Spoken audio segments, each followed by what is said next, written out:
welcome Dean of the Medical Faculty and Chief Executive Officer of Johns Hopkins Medicine, Dr. Paul Rothman.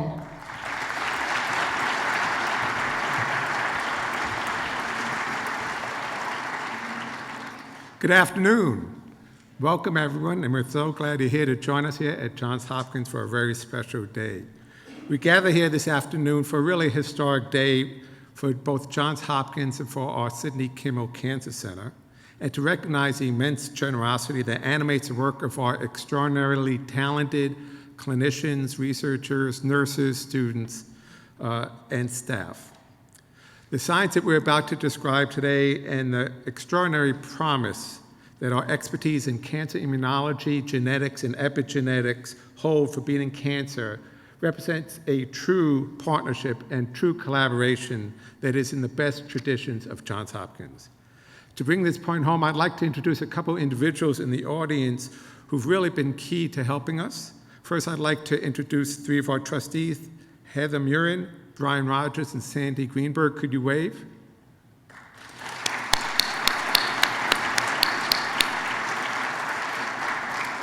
We have some of our elected officials here, Governor Larry Hogan, Senator Barbara Mikulski, Senator Ben Cardin, Baltimore City Council President Jack Young, and Baltimore City Health Commissioner Lena Wen. Could you wave?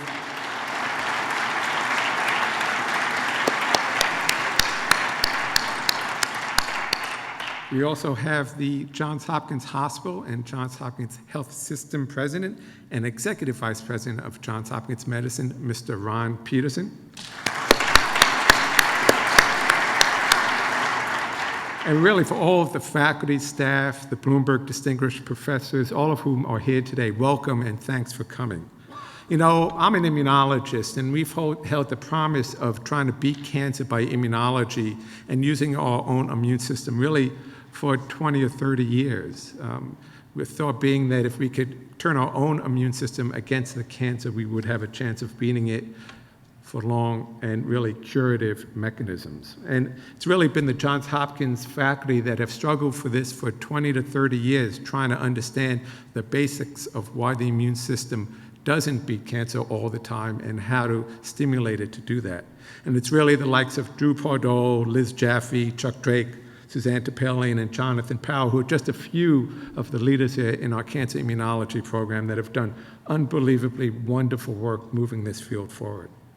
You know, it's a really critical time in cancer immunotherapies. We're having unprecedented success at helping to cure these cancers, and it's at times like this that we're so thankful to have two Johns Hopkins champions who are answering the challenge and providing extraordinary support for our work. Mike Bloomberg, together with Sidney Kimmel, who's helped lay the foundation of our cancer center, are really helping us build for success. Their support is going to be essential for moving this field forward and doing very, very special things. Of course, we have a lot of generous supporters in the room. I want to call out Brian and Mary Jo Rogers, who are in the audience, and Erwin and Stephanie Greenberg. Thank you so much for your support for our cancer center.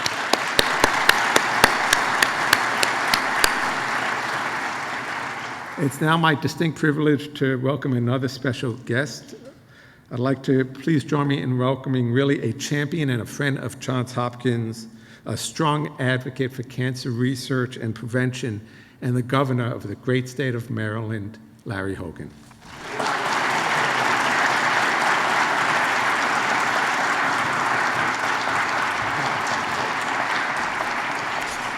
Well, thank you very much. Good afternoon.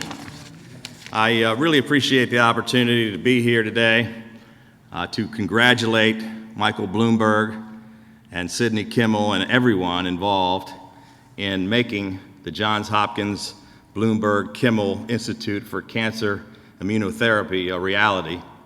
I also want to thank Vice President Biden for joining us today and for his efforts to shine a spotlight on and to be such an incredible advocate for a cure of this terrible disease. Over the past year, I've come to appreciate and understand the work of facilities like this in ways that I could have never imagined. Just 150 days after taking office, I went from being focused on how to turn our state around and to put people back to work, to listening to doctors I'd just met telling me that a very advanced, very aggressive cancer, B-cell non-Hodgkin's lymphoma, had rapidly spread throughout my body. Over the course of 6 months following my diagnosis, I endured aggressive 24-hour-a-day chemotherapy, several surgeries, drug therapies, and immunotherapy, and countless other procedures. And thanks to an incredible team of doctors and nurses and a lot of prayers, I am now 100% cancer-free and in complete remission.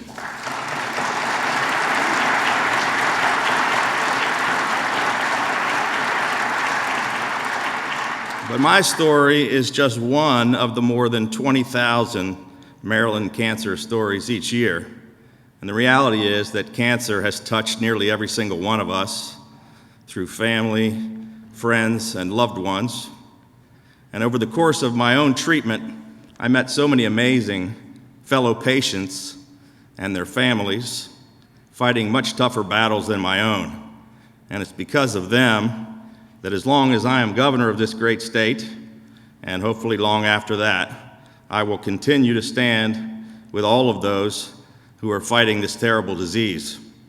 And that includes proudly supporting Johns Hopkins and the important life-saving work that will be done here at the Bloomberg Kimmel Institute. So once again, I just want to congratulate everyone involved in this incredible effort, and thank you all very much for being here.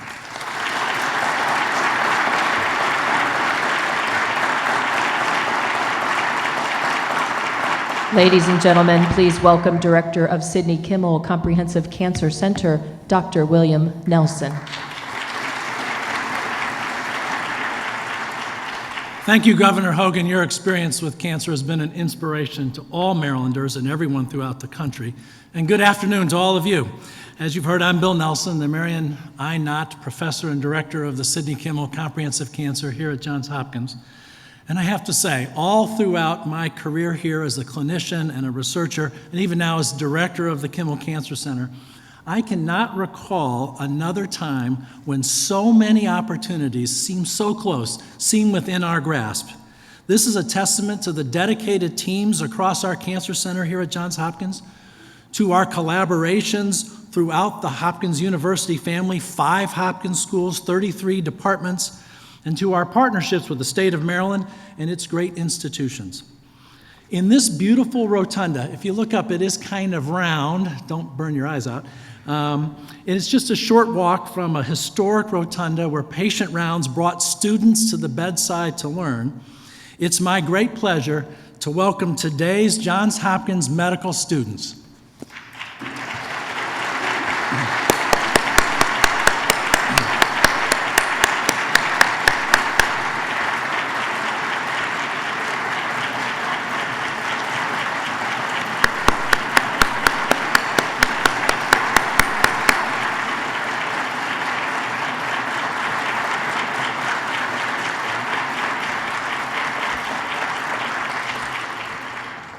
As former Hopkins medical students ourselves, Drew Pardole and I want to thank all of you for joining us as together all of us take a stand against cancer. I know that if Sidney Kimmel were here, he would want to meet all of these students, the Kimmel scholars that he supported, because these students, they are our future. They're the ones who are going to get rid of this dread disease once and for all. For decades, cancer experts have sought this very moment, when the immune system could precisely and predictably be recruited to fight cancer across all cancer types. Much like the cancer cell, the immune cell and system have proven to be very complex, but our experts, whom you'll have a chance to meet this afternoon and who will form the guts of this institute, have demonstrated that they're up to the challenge. The success of immune therapies is real, but the full promise of immune therapy cannot be realized without continued research. 2 years ago, a team of archaeologists announced the discovery of the oldest known case of human cancer in the skeleton of a young man in Egypt who died 3,000 years ago. As you all know, Hippocrates first used the word cancer, which in Greek literally means crab, to describe this family of deadly diseases of runaway cell replication that threaten life itself. Now, finally, we're about to stop this runaway scourge dead in its tracks. With the support of the generous donors Dean Rothman has mentioned, we're now seeing an absolute explosion in cancer research discoveries, breakthroughs that we have transferred and translated, if you will, to patient care with unprecedented speed. We're also witnessing an amazing technological revolution, and these two trends means we're much better equipped now than ever before to move research that we're going to do in this institute from the bench to the bedside, from the laboratory to the patient for the patient's benefit. And this truly is the Hopkins way. Ask anyone, and they'll tell you that ours is a culture of collaboration, of bumping elbows, of bouncing off ideas. This brings together our best people in teams that collaborate. These teams are committed, unwaveringly and fiercely committed, to turning research into results. I believe that the collaboration here at Johns Hopkins is strong enough to knock down any wall, any silo, so that revolutionary interdisciplinary breakthroughs can occur. As you're about to discover in this short video, finding better ways to help people beat cancer, to take away the disease and give them back their lives, is what today the Johns Hopkins Kimmel Cancer Center and the new Bloomberg Kimmel Institute for Cancer Immunotherapy are all about. Thanks. It was my husband. It was my husband. It was my grandfather. My uncle, my grandpa, For me, it was my 7-year-old daughter. my uncle, My cousin. My grandmother. It was me. I was the one that had the cancer. I was diagnosed in April of 2008. I had 2 surgeries, radiation, chemotherapy. Cancer was just growing. They had nothing left for me. So basically, what I'm hearing is, I'm done, I'm through. It seems like everyone is touched in some way by cancer. In Mr. Gobin's case, he had exhausted other types of therapy, but now we have another pillar of treatment called immunotherapy. Immunotherapy is a very different kind of cancer therapy, specifically helping to unleash the patient's own immune system to really do the work and to attack their cancer. So the idea behind modern immunotherapy is that there are cells in your body, the CD8 T cells, that are designed to kill other cells. The exciting recent discovery is the finding that there's a molecule called PD-1 on immune cells. The normal role of PD-1 is to prevent the immune system from getting out of hand and accidentally damage your normal tissue. What's happened is tumors have figured out how to push this button, how to turn the T cells off. They do that by expressing the molecule called PD-L1. Now the cancer is putting up these proteins that say stop. And so we need to come in with an antibody that inhibit them from interacting fully, allowing the immune cells that have come in to now kill the cancer. And if you block that interaction, in some patients, you get these beautiful responses where the immune system can kill the tumor cell. So Mr. Gobin decided he wanted to be on a trial of a checkpoint inhibitor called the PD-1 antibody. By 8 weeks, we were able to detect that his cancer had started shrinking, and then within 6 months, we were unable to tell that he even had cancer.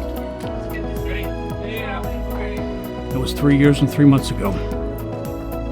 Since then, it's not grown, it's not spread. So I get a funny feeling I'm going to be here for a long time. What gets me up every morning is trying to make a difference for my patients. And now we actually have therapy that can work for a long period of time. It's just an amazing experience. I think I actually tend to dwell on the patients for whom we haven't made an impact. And I tend to think about what we can do for those patients. But if you had to list the cancers that immune therapy will have an impact in the next 5 to 10 years, I think it's frankly all of them. For the first time, I think the possibilities are really limitless. We've mined 5%, but we see that there's 95% that is now within reach. And the Bloomberg Kimmel Institute for Cancer Immunotherapy is going to step our efforts up by a quantum leap. Immunotherapy is the cutting edge of cancer medicine. and I, along with the other cancer patients and survivors, have waited more than 20 years to see this day arrive. And what fabulous partners. Bill Nelson, Paul Rothman, all the docs, Ron Daniels, and of course, a person of unparalleled leadership, Mike Bloomberg, with whom I am particularly proud to share this moment. It's an amazing team, and I'm humbled to be among them.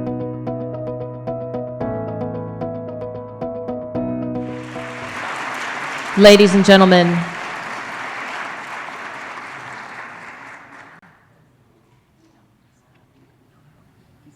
and gentlemen, please welcome Johns Hopkins University President Ronald Daniels, Johns Hopkins alumnus and three-term New York City Mayor Michael Bloomberg, and the Vice President of the United States of America, Joe Biden.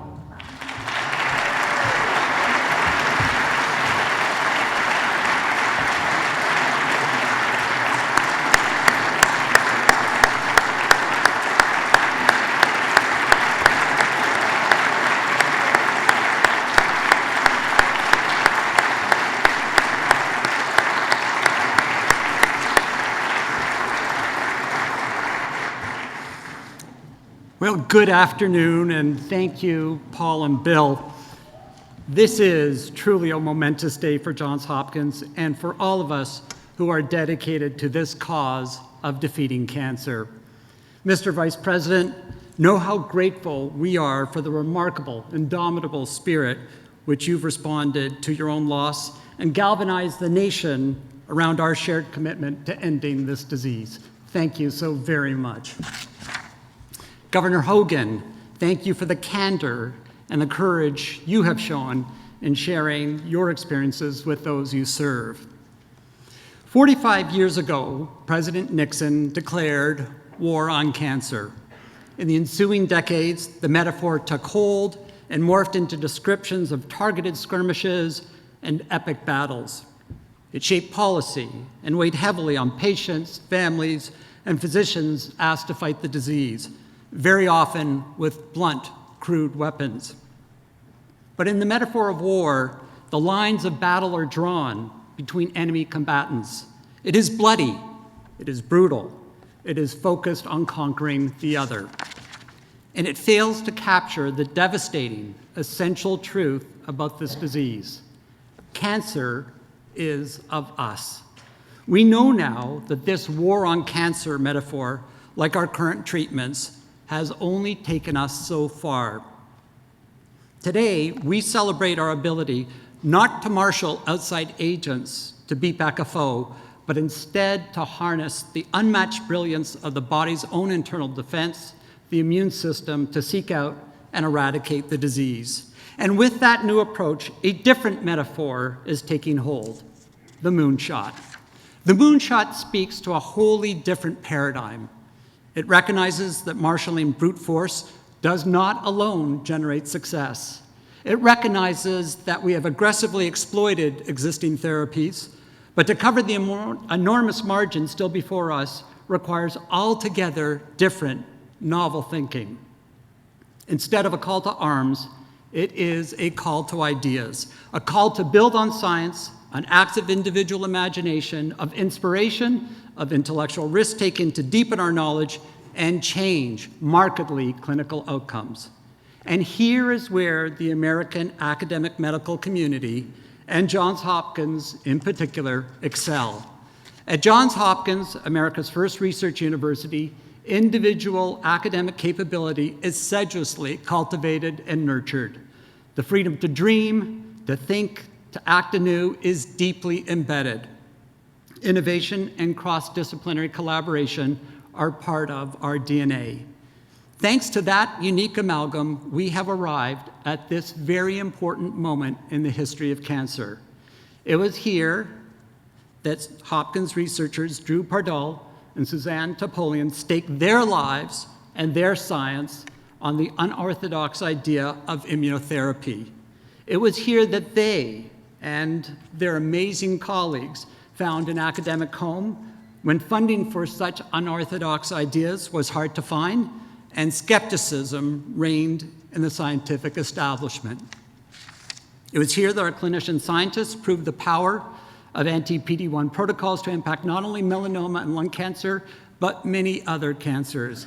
And it is here that the Sidney Kimmel Cancer Center was created and the immunology program begun, uniting oncologists, immunologists, and pathologists in common cause, and bringing to bear the insights of physicians with physicists and computer scientists and the power of big data science to tailor treatments to individuals. So today is with soaring anticipation that we answer a new call, our moonshot moment, with the launch of the Johns Hopkins Bloomberg Kimmel Institute for Cancer Immunotherapy. Of course, Mike Bloomberg and Sidney Kimmel are not known for being swayed by grand metaphor. They don't invest in hyperbole, though God knows I've tried to persuade them to do such that. They look for and rightly demand that ideas are backed by solid research and reams of data matched and galvanized by inspired talent. In short, they don't bet on a moonshot moment unless they can already envision a clear vector to the moon. In this case, we are the great beneficiary and have been for many years of their generosity, their vision, and their impeccable eye for the next big idea and the talent required to realize it. Mike and Sidney, your commitment secures our margin of excellence as we build on a strong foundation of public support to turn this aspirational moonshot metaphor into a reality, and for this, we are truly grateful. To our patients, families, scientists, and clinicians, thank you for your commitment, your fearlessness, and your work leading us forward. And Vice President Biden, thank you for your leadership and inspiration. Together, we will harness the innate brilliance of the human body, the determination of patients and families, and the imagination of our scientists and clinicians to chart a course to cancer's ultimate end. And I say this as one of the few non-scientists in the room, mark my words. Thank you very much.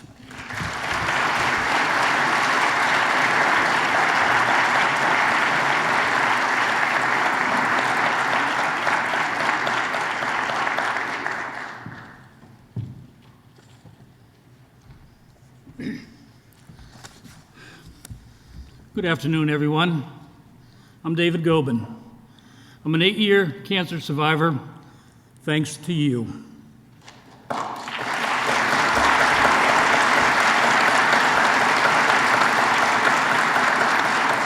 That is 8 years that I've had with my family and friends, all because of you and the incredible doctors, nurses, and scientists here at Johns Hopkins. I didn't embarrass myself twice, thank you. To all of you here today, I just want to say thanks. Thank you for giving me a second chance at life. I want to give special thanks to two people in particular, the co-founders of this remarkable new institute, Mr. Sidney Kimmel and Mr. Michael Bloomberg. It's now my great honor to introduce a true advocate for so many patients and their families, a 3-term New York City mayor and Johns Hopkins' own Mr. Michael Bloomberg.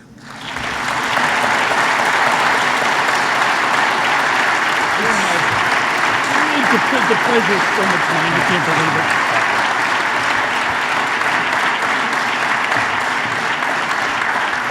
David, thank you for sharing your story and for your service to Baltimore. If Joe and I both want to take some speaking lessons from you, we certainly know how to do it. Your story really is so inspiring that we're here to make sure that others have the same chance to beat cancer just as you have. And I did want to thank Governor Hogan for being here with us, but particularly Senators Mikulski and Ben Cardin. They have been phenomenal for this country. They've been great for Baltimore, but most importantly, they really stood up to Johns Hopkins as long as they've both been in office. Barbara's senator and Ben first as a congressman and then senator.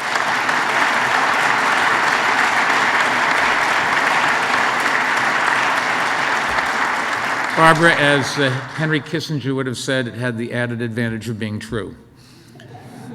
And it is an honor to have Vice President Biden with us today and to join many people from Johns Hopkins that are really doing incredible work to advance cancer treatment and save lives. And every one of us, I know, at some point in our lives is touched by cancer, whether it affects our own health or that of a friend or of a loved one.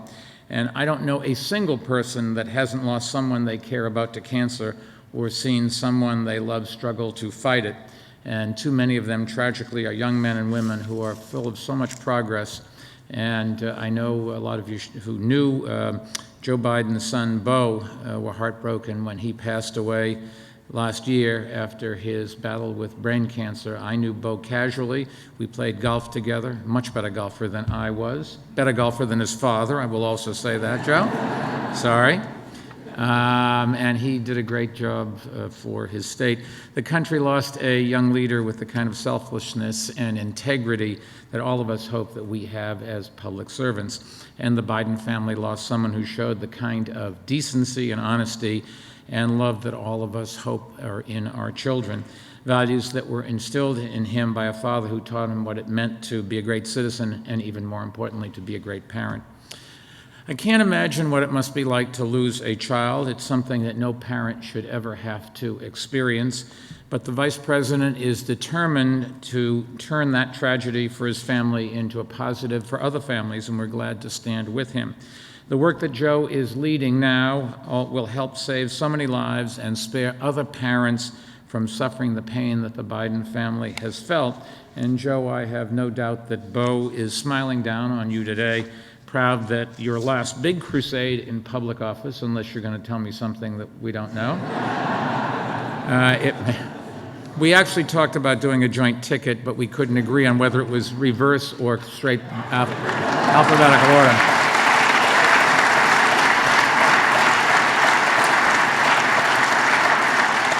Seriously, though, this may be your most powerful and important legacy for all of your service to this country.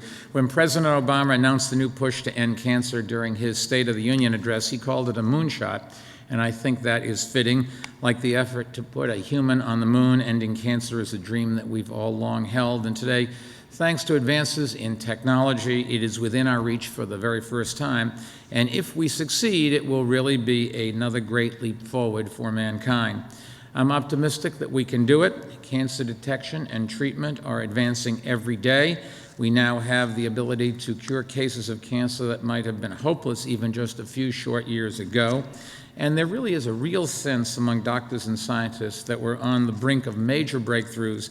And one of the reasons for that is the field of immunotherapy.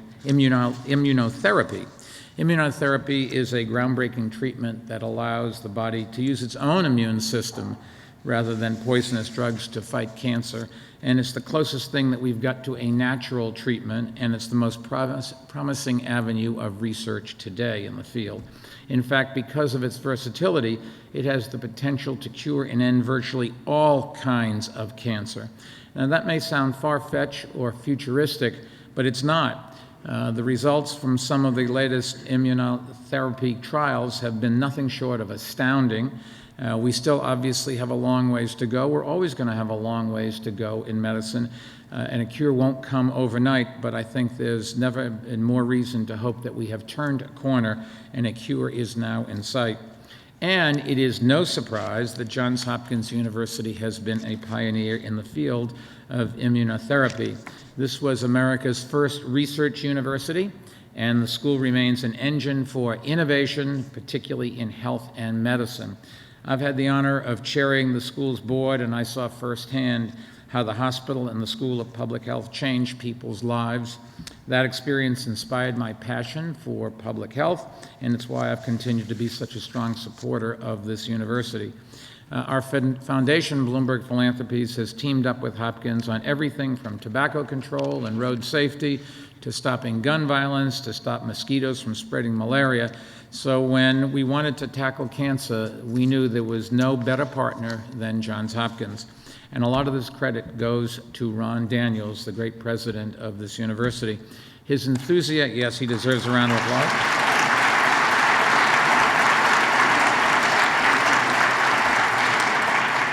His enthusiasm for cutting-edge medical research and his willingness to push the envelope really are contagious. Ron has done a fantastic job guiding Hopkins and focusing its resources where they can make the biggest difference. And that includes the work that will be done here at this new institute. So I'm excited to support it with our co-founder, Sidney Kimmel. Sidney, as you know, has made cancer his mission, and he has been extremely generous. It's been inspiring to see what he's helped make possible, including some of the first clinical trials on immunotherapy, which took place here at Johns Hopkins at the Kimmel Comprehensive Cancer Center. And so I want to thank him for his leadership and for making today possible. Although in all fairness, he would agree with me, it's pretty hard to say no to Ron Daniels when he gets the bit in his teeth. Nevertheless, I want to give a big thanks to two people who will be helping to lead this institute's work, Dr. Bill Nelson and Dr. Drew Pardall. I'm a big believer, as you know, in public-private partnerships to fuel innovation and support great new ideas, and I'm looking forward to see what we can achieve here. Unlike the first moonshot, which was government-sponsored initiative, this moonshot is a true partnership between government, the private sector, and philanthropic organizations. And if we're half as successful, and I believe that we will be, we're going to make an enormous difference in the future of the world. To end all cancers would rank among humanity's greatest achievements, and every step forward will save lives and keep families together. We're lucky to have Vice President Biden leading the charge. I've been fortunate to work with him on a number of issues over the years, including gun safety. And whether it's guns or any other tough issue, Joe Biden knows how to bring people together, and he's doing the same for the fight against cancer. So I want to thank him personally. Joe, you are the greatest. Thank you for inspiring and leading this effort. And to commemorate your visit today, we've dedicated a bench to you here on Johns Hopkins campus, and we have a photo right there.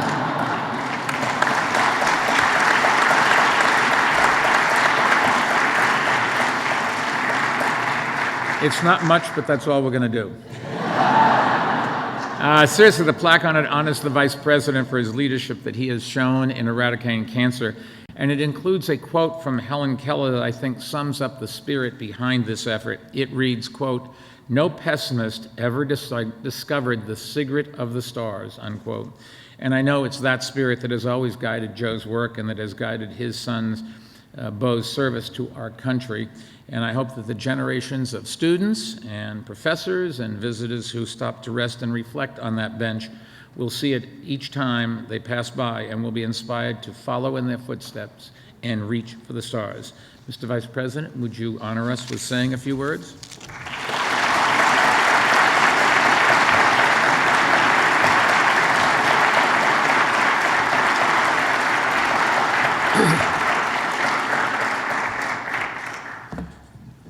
My name is Joe Biden, and I work for Barbara Mikulski.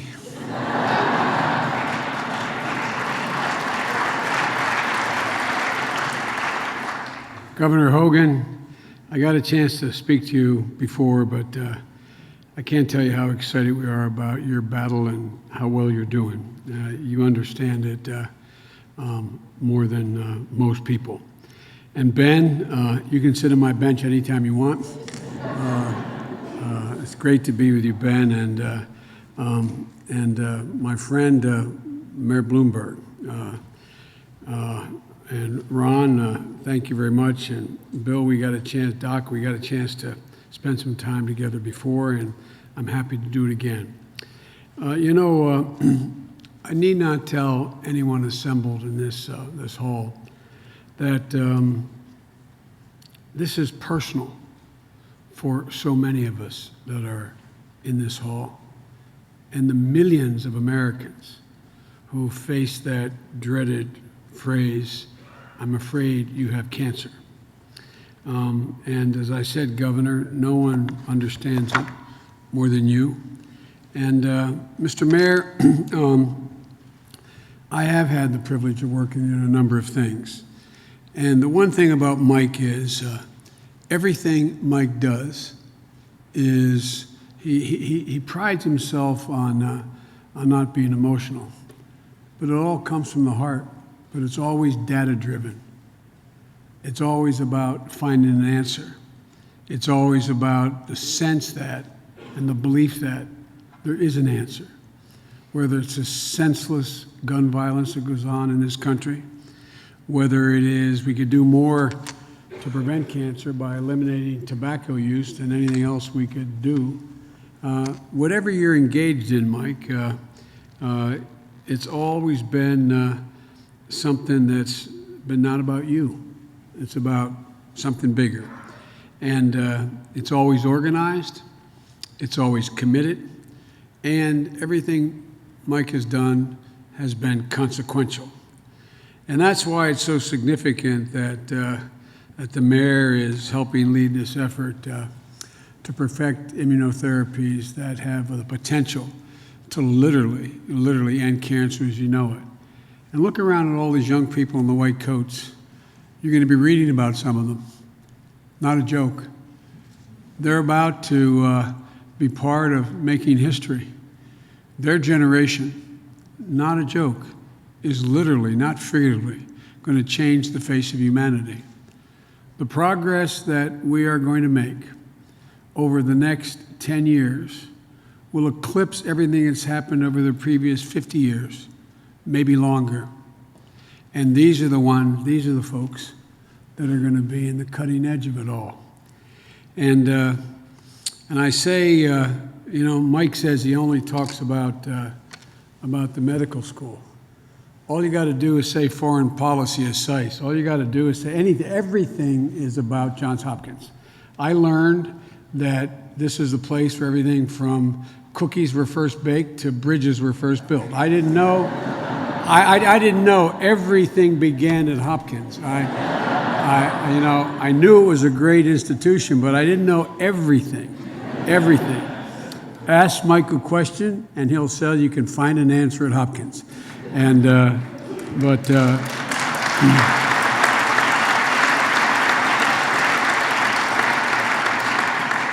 talk about a loyal guy, and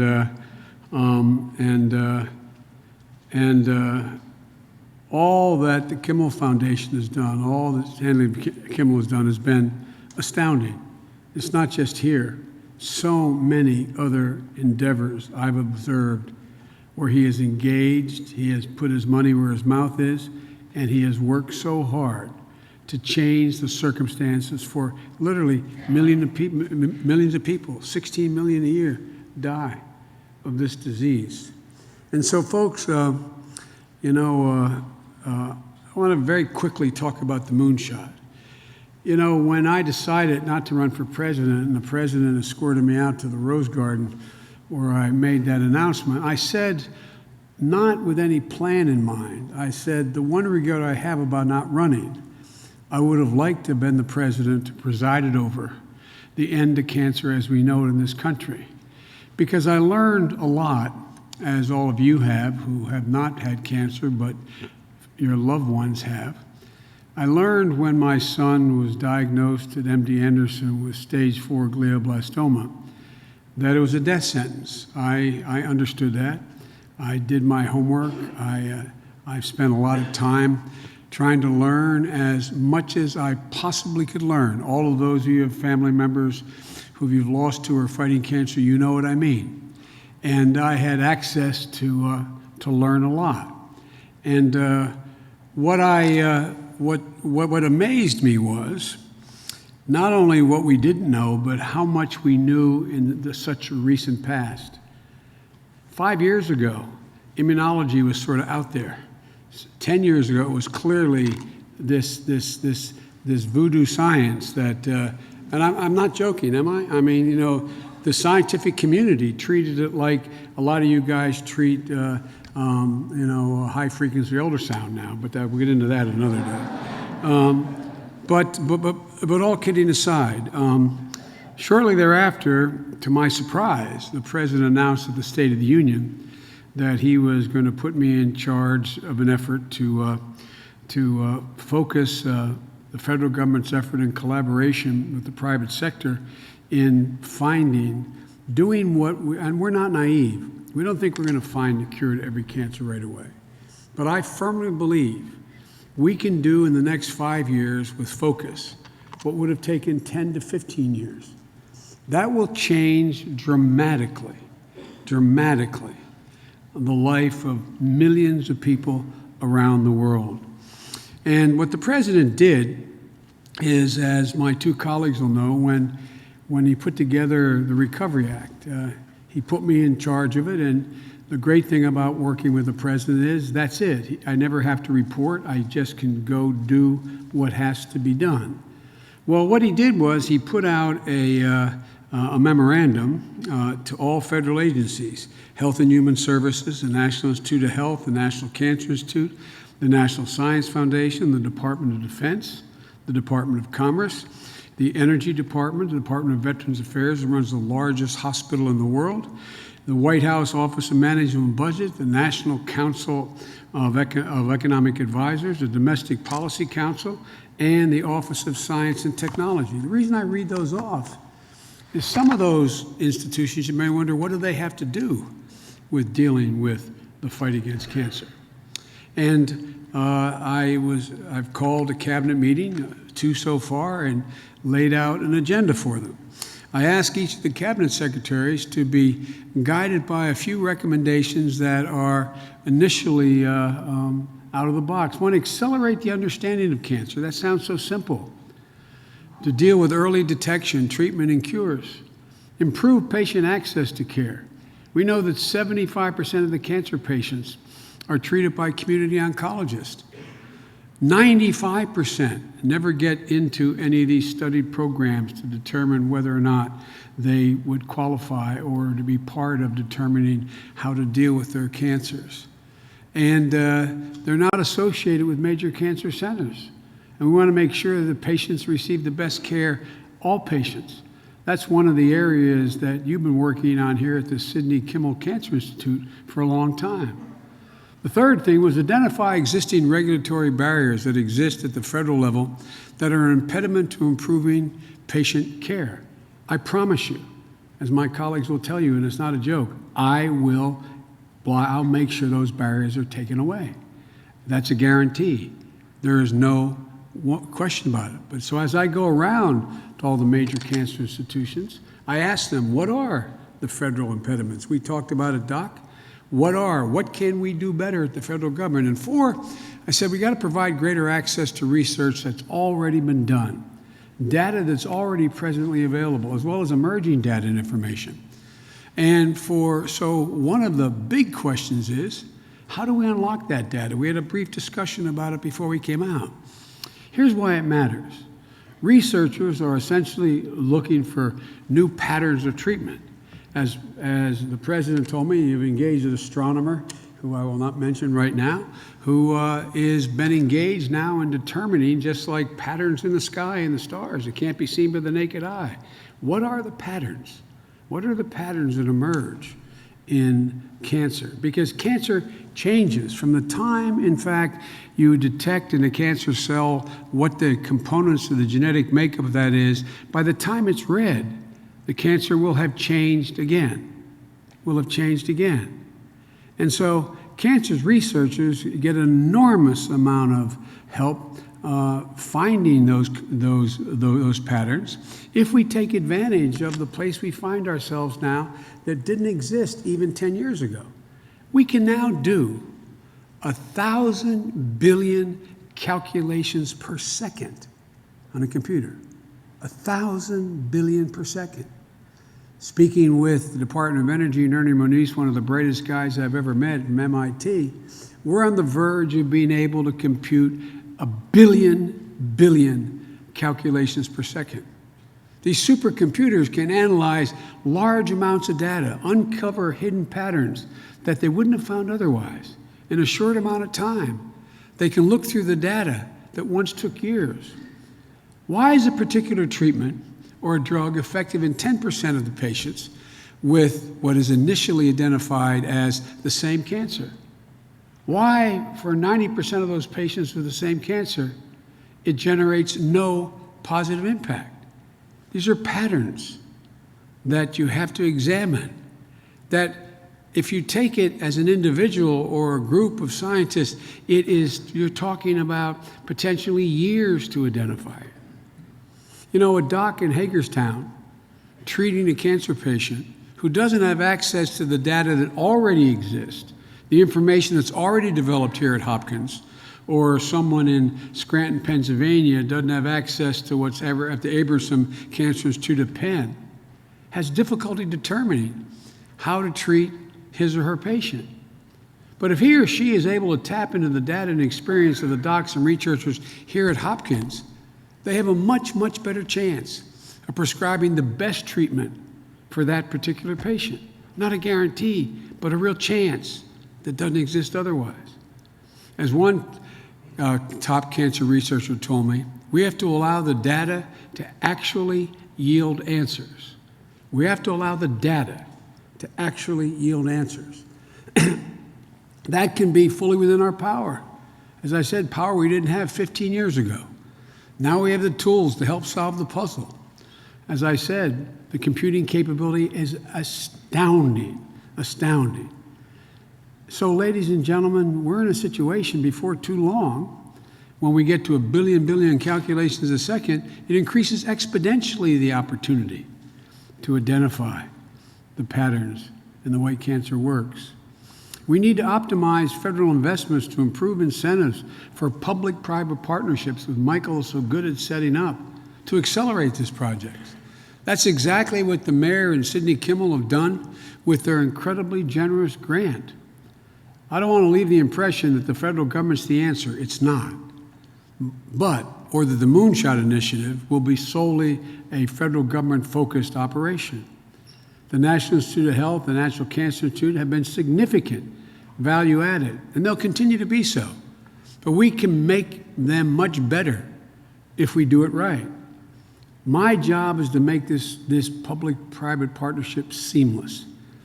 But ultimately, the bulk of the answers are going to come from these brilliant folks in the white coats and all of you here who have already done so much, where the vast majority of expertise exists. That's why for the past 4 months I've traveled the country and the world listening on a listening tour, touching every serious nerve center for the fight against cancer, both home and abroad. To briefly summarize, just in the past few months, I've heard from thousands of cancer survivors, over 220 leading oncologists, researchers, a half a dozen Nobel laureates from such diverse fields as chemical engineering, data science, immunology, virology. I've traveled to the leading cancer centers, the Abraham Cancer Institute at the University of Pennsylvania, the University of Texas, MD Anderson, Duke University Cancer Center, Nant Health in Los Angeles, led by Dr. Patrick Shenshun.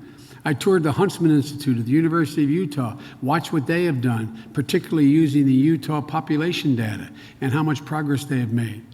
I visited the University of California in San Francisco, where they're applying personalized medicine in the fight against cancer.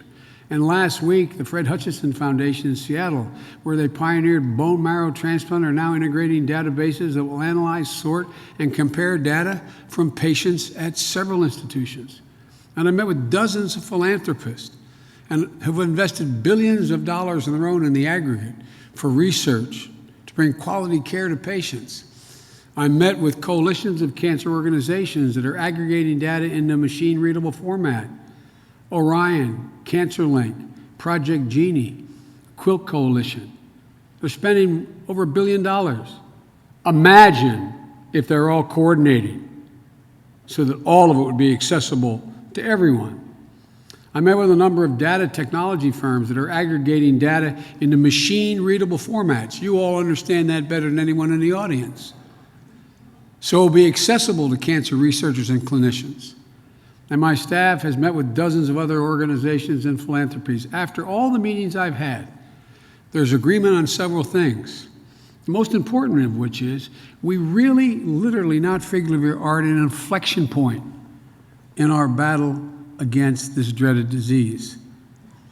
As I said, when my son was diagnosed 3 years ago, I tried to learn all that I could learn about treatments and prospects. I was surprised to learn that only in the past 4 or 5 years have oncologists begun working with immunologists, virologists, molecular biologists, and so many other disciplines.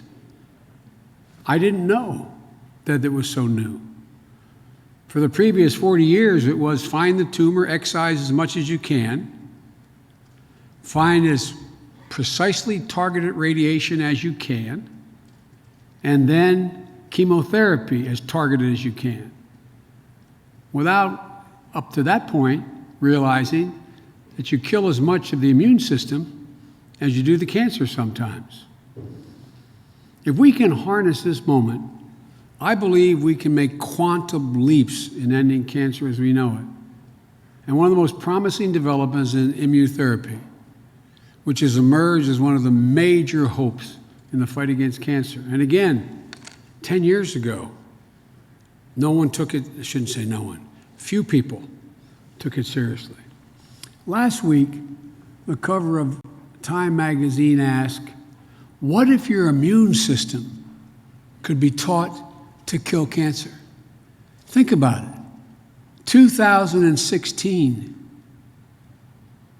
and the question is being asked for the first time in a major publication, a popular publication. What if your immune system?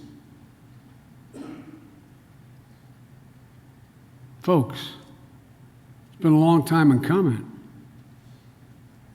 but it is an inflection point. That's exactly what's happening here. Because of the work of brilliant researchers like Dr. Pardo, who leads an incredible institute, the Bloomberg Kimmel Institute for Immunology, along with his team. Here's why it's important. Cancer, as you all know in here, but for the public listening and the cameramen and women and the reporters out there, cancer involves the uncontrolled growth of our cells. Cancer cells co-opt the process of normal cells, using them to grow, to spread, and to cloak themselves from detection from our own immune system. Everyone in here who works in this field knows that. But the public at large, one of the things I'm trying to do, Michael, in this last 4 months and the next 6 months is translate this into plain English so the American public understands what we're doing. The doctor and his team did some of the first clinical trials on immunotherapy agents known as checkpoint blockade inhibitors. Translated to English, they're the things that disrupt molecules that shield tumor cells and make it possible to redirect the patient's individual immune system to direct, target, and destroy cancer cells. You hear talk here about anti-PD-1. It was here. Just like the immune system targets viruses or bacteria. Immunotherapies have already helped transform the types of cancer, some types of cancer into chronic manageable diseases, where 10 years ago, they were a virtual death sentence. We have one beautiful woman here who can attest to that.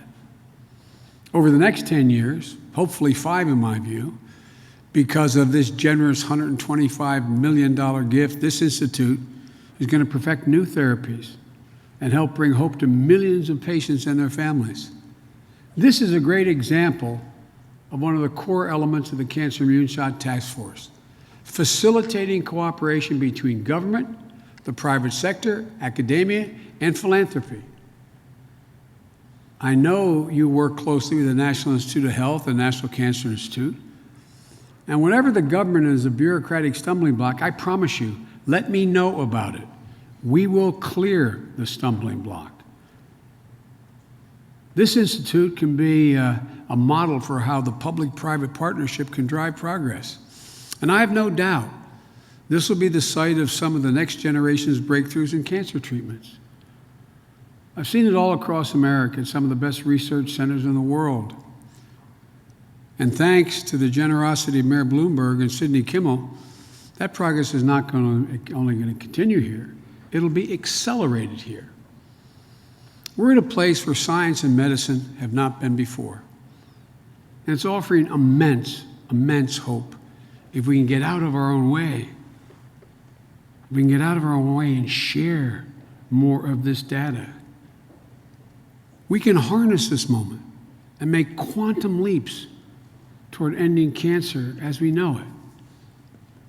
And I truly believe that. That's because I'm no expert. like the president of the university, I'm one of the non-scientists in here. But I spent over 1,000 hours trying to get my arms around how we should proceed. There's a lot of open questions. Most of you probably think that patients own their own data. If they have a biopsy of their tumor, they own it. No, they don't. Most places. Most of you think that there's a common language for how to determine what your healthcare records say. In the Human Genome Project, there was a common language, essentially an alphabet determined. You all speak the same language when you're talking about genomics. But the President and I, with the help of my two colleagues in the Recovery Act, we not only wanted to save us from a depression, we wanted to change the way we govern. So we put in $35 billion for electronic record keeping. The President and I are no experts. We sought the experts, only to find out we've created stovepipes within institutions. 4 or 5 major outfits.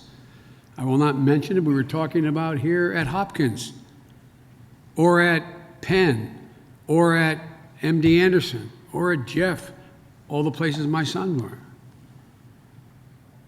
When he was in a study of one, with anti-PD-1 at the same time, opening his head and shooting a virus into the tumor. All we wanted to do was make sure when he was up here that the 4 or 5 times a day they would do make sure that they checked out exactly what progress was being made through the MRI. We couldn't get the information down to MD Anderson because they had different systems. Think about it. And although I am listed as the poorest man in the Senate, I have great access as vice president. But because I had a son-in-law as one of the leading surgeons in the Philadelphia area, he was able to go around and individually collect the data, get on a plane, and fly it down to Anderson. This is 2016. Try it. Try to get your medical records. Try to find out, even from your local physician, to go get your MRI, to then go to a specialist. You get charged about $3 per page. You have to physically pick it up. It's ridiculous. It's ridiculous. The generic point I'm making is, so much of the brilliance that's in this room is being impeded by very practical roadblocks that we ought to be able to clear out of the way. And when we do, the progress, Doc, you're one of the best in the nation. The progress you and your team will make, I believe, will increase exponentially. One last point, as my two colleagues can tell you, and I need not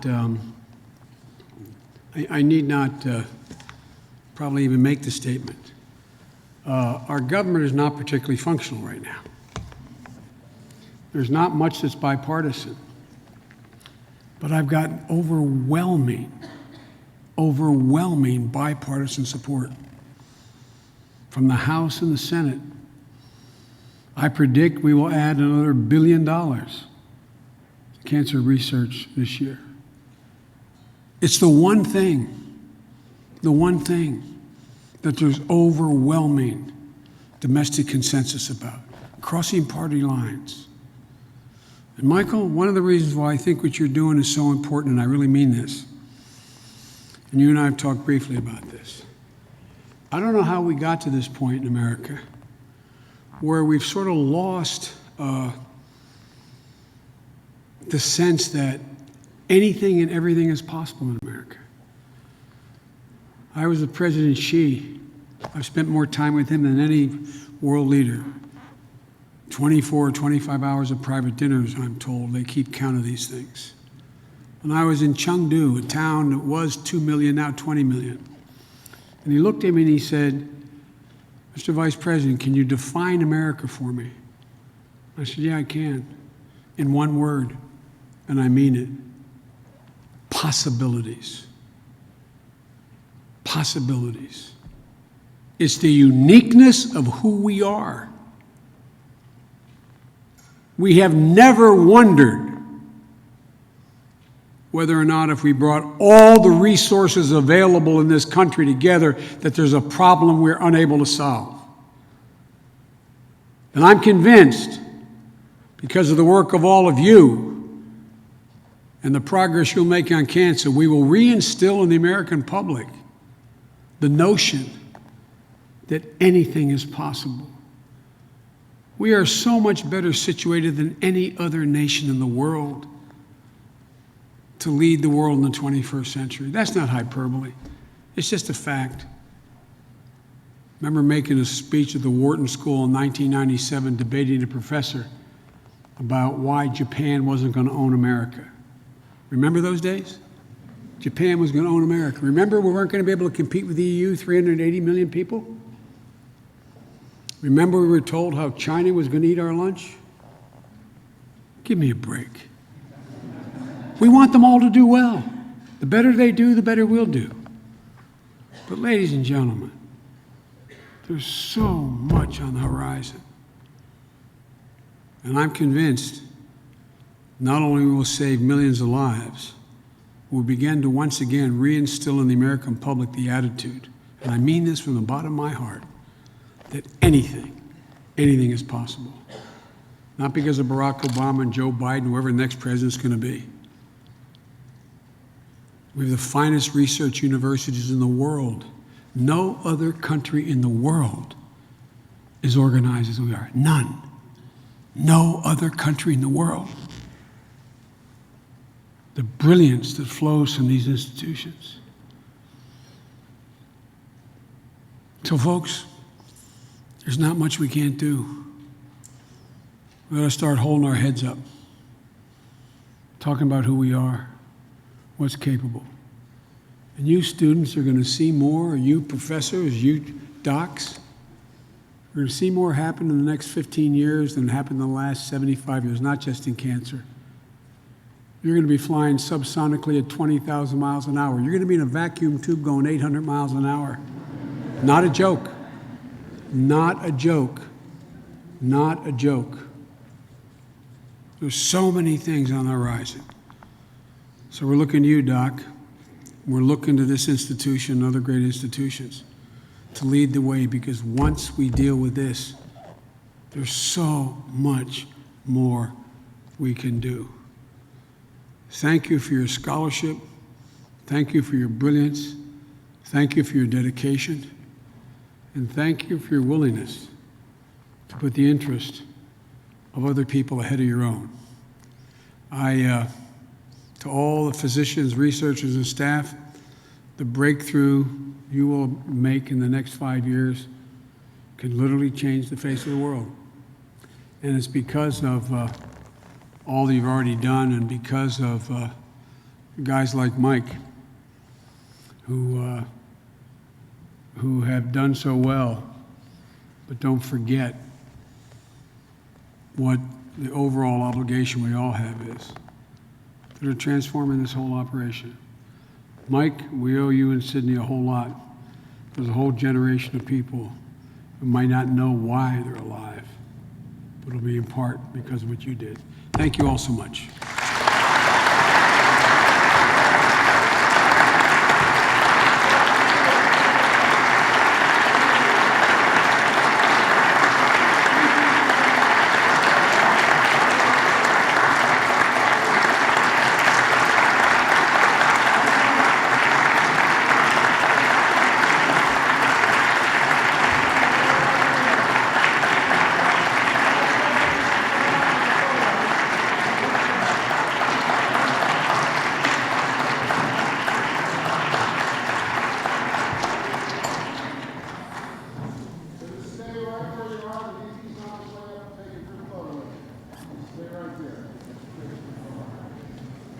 So it's my job to thank the Vice President for his inspiration and telling us about possibilities, to thank Michael Bloomberg and Sidney Kimmel for turning possibilities into realities, to thank all of you for coming, and please remind you to stay put, stay seated. For security reasons, the Vice President's going to take a route out of here, and then afterwards we'll have a wonderful reception. So thank you all very much for coming.